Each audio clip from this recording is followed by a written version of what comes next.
Mr. Secretary, you have engaged in personal foul on the American people.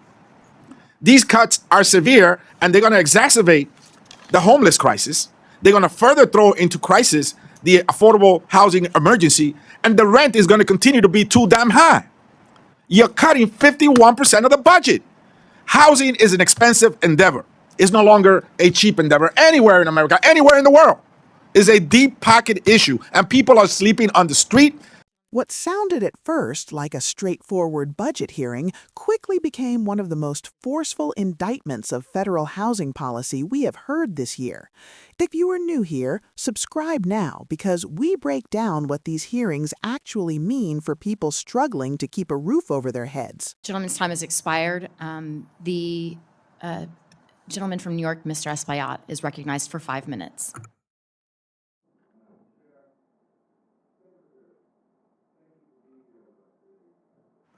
Mr. Espaillat, your mic, I think. I think it's on now. Secretary, I want to ask you some basic questions.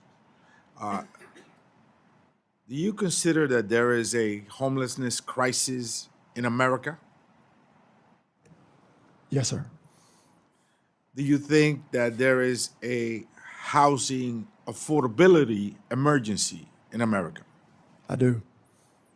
Mr. Secretary, is the rent too damn high in Washington, D.C.? I believe it's high in a lot of places, sir. So there is a homelessness crisis. There is an affordable housing emergency. And the rent is too damn high in many places across America. And so what does HUD do? What does this administration propose? A 51% cut on basic services for housing. Now, building housing is not a cheap endeavor. It's a deep pocket challenge anywhere in America. It's not cheap to build housing. It costs money.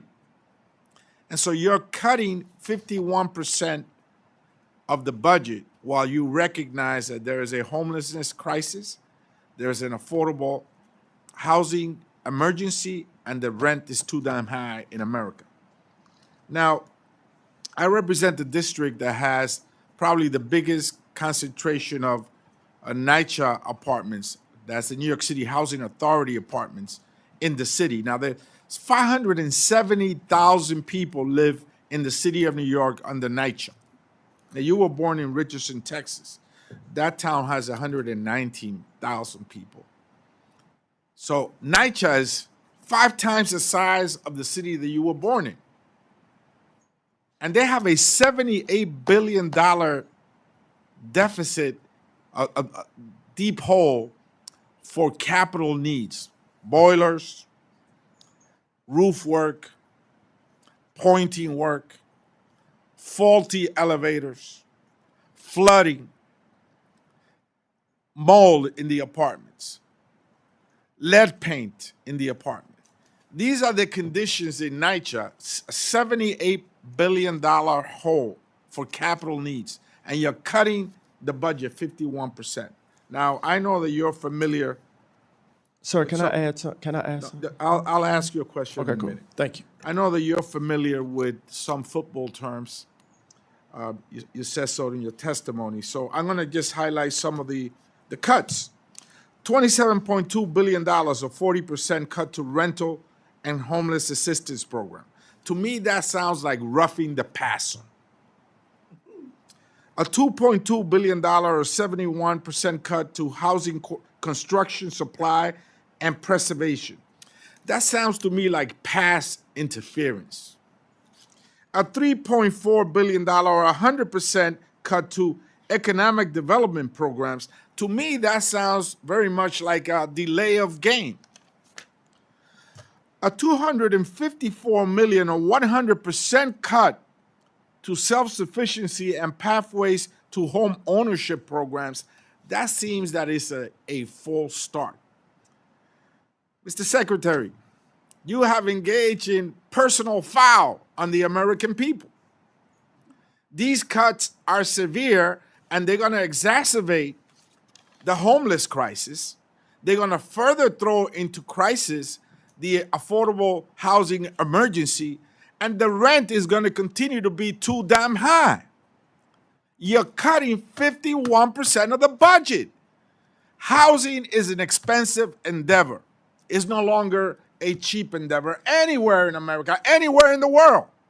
It's a deep pocket issue, and people are sleeping on the street, and you're doing these cuts so that you can give money to people that sleep in mansions, that sleep in Fifth Avenue multi-million-dollar condos, that have lakeside houses and beachfront properties.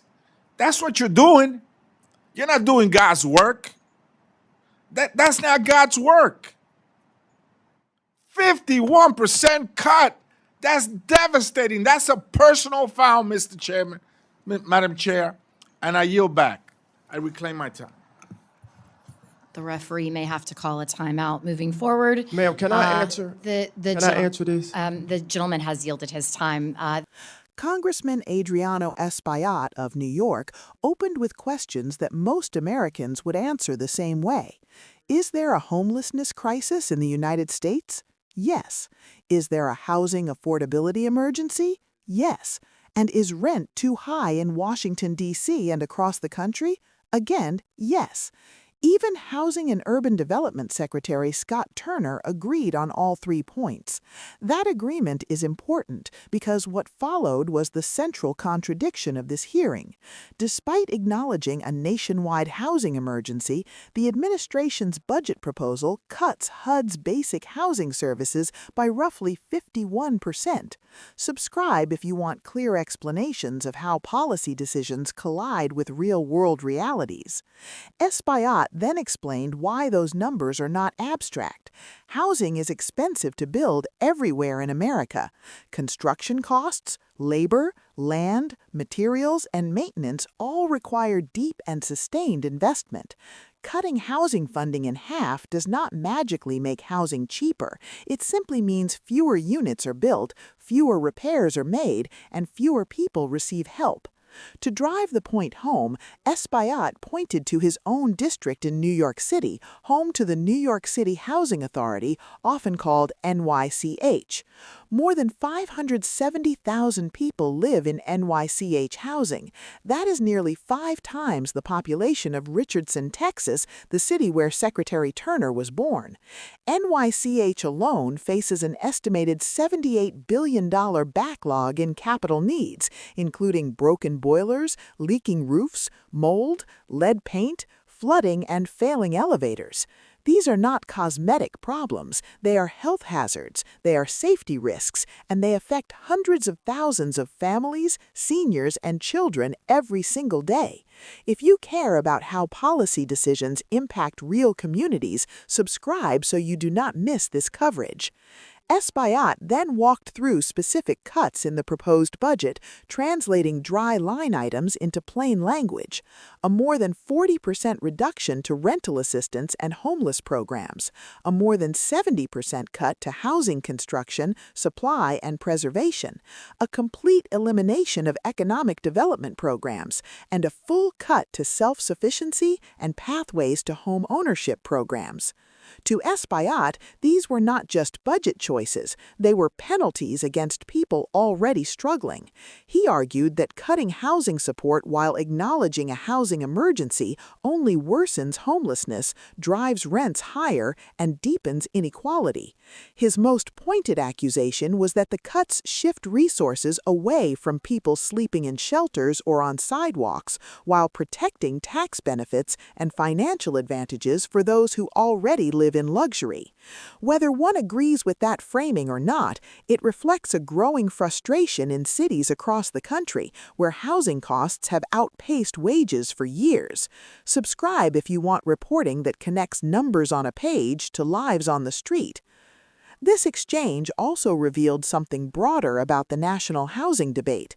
There is widespread agreement that the problem exists. There is far less agreement on whether the federal government should invest more to solve it or step back and let markets sort it out. Espaillat made clear he believes cutting funding during a crisis is not fiscal responsibility, but abandonment. As the hearing ended, the Secretary was not given time to respond, but the questions linger far beyond that committee room. How do you address homelessness while cutting housing support in half? How do you lower rents without building or preserving affordable housing? And who ultimately bears the cost when government steps away? These are not partisan questions. For the people living paycheck to paycheck, they are survival questions. If you want continued coverage that explains these debates without talking past you, subscribe now.